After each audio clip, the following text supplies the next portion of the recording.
with Sims and Wonderboy. Thank you very much, guys. Yes, so Vibe wrapping it up in game number 4, 3-1. The game itself kind of, it speaks for itself at the end of the day. There's nothing we can say to make any difference whatsoever.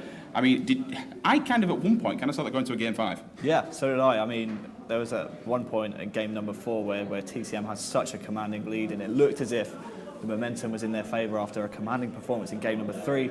But Vibe pulled it out of the bag, and now they're going to advance to play Epsilon in the winners' finals. The one thing now that we need to ask ourselves, though, after being beaten by Chalky and Ramirez, I mean, Ramirez is going to be like Wolf of Wall Street right now. You know what I mean? He really is. The first thing that Rami said, that's what you get for dropping us. I remember being in the car. I'm pretty sure it was Fragby when we went down to one of the previous events. I can't remember who it was. I think it was Fragby. He says, "You never drop a wild Rami. You never drop a Rami. This is what happens. You drop Ramirez, he comes back with a bigger and better team, and hey, good games all around. But the main question is can TCM, Harry, can they fight their way through losers, and can they meet these guys again in the finals? They probably could. I mean, we could take a look at the bracket if you'd like.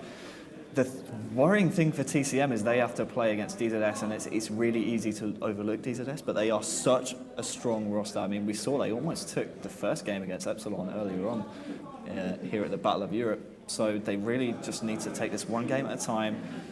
And I don't know. They seem like the kind of team that would thrive off of momentum, but they need to get that momentum first. I asked Epsilon, what happened game 1? They were kind of beating you at one point a little bit. What kind of happened? And they didn't necessarily say DZS played well. They said that they played bad. Yeah. Which, whether that's failures on your own team or not, I'm not too sure. But as you mentioned, DZS kind of proved that they do have the ability. That they have solidified their position to be here in 4th place at the end of the day.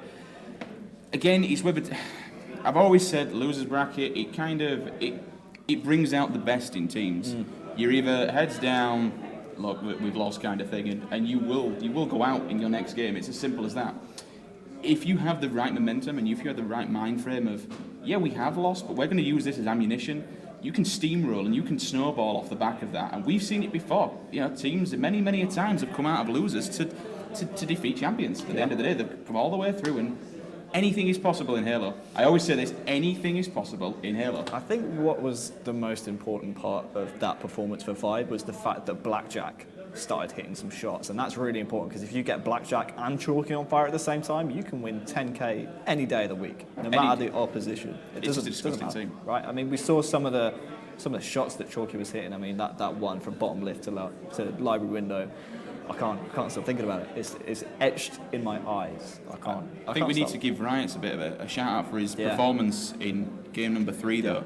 Absolutely. Literally, that was all that the Warlord game had Riots written all over it. So he was plus 10 and 108. The most hill time, and there was at one point in the game where TCM had 58 points and Riots had 58 points. Stick Big Daddy Riots somewhere. He reminds me a little bit of Reaction, as you're not going to move him. He can kind of do everything. You said it yourself. I said, shouldn't he be slaying? You were like, no, he's exactly doing what he should be doing. And it won them the game. 3-1, unfortunately, it's a defeat. They will, as you mentioned, meet DZS in the losers bracket. So let's talk about the next game. Yeah. Well, I don't know if it's the next game on stream, but it's going to be Vibe versus Epsilon. That is probably... Thoughts on that? I don't know. No one expected that matchup, right? Coming into the winners' finals, everyone thought, TCM this, Epsilon that, the first and second seed they're going to meet. No one really anticipated this, and it's going to be a really, really good match because they've proven on the day these two are the most strongest lineups here. So, I mean, these two are pretty much on fire.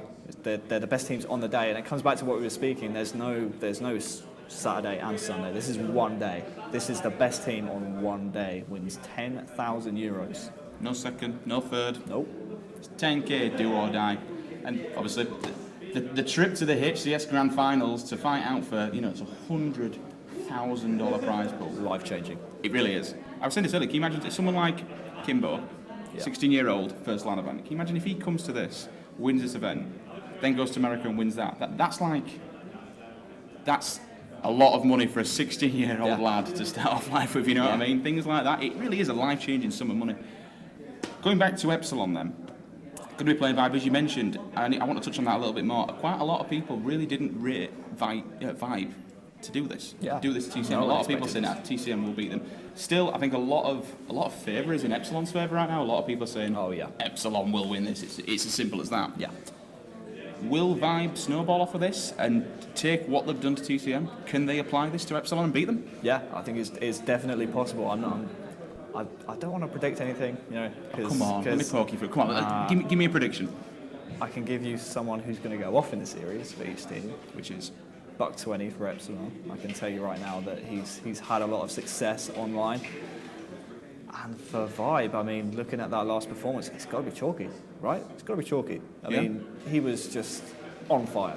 He really was. And if Blackjack can be on form as well, then Epsilon really don't stand a chance. I think Jimbo played really well those last few games, especially in the. I keep mentioning it, and I repeat myself as such, but the control of that camo on Warlord. Yeah. It's precise, and I mentioned it on the stream. He will literally run at it, and even if it means dying, he'll still take it. Rather than let the other team have it, he will at least get rid of it, burn it out. He would rather burn that camo than let it get in the hands of the other team. And it comes back to what we were saying about Media Day yesterday. All three of Jimbo's teammates said Jim's the one who's going to do all the dirty work. He's going to do stuff like that. He's going to grab the ball time, get the hill time. He's going to run flags. So I think you're right. I think Jim really was the key, especially in that game one that was so close.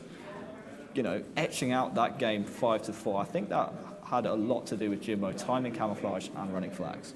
Definitely, without question. So, guys, I do believe we are going to go for a very quick break. I will get confirmation of that. That's but right, yeah. Do not go anywhere. Keep it here. European Gaming League HCS Battle of Europe. We'll be right back soon.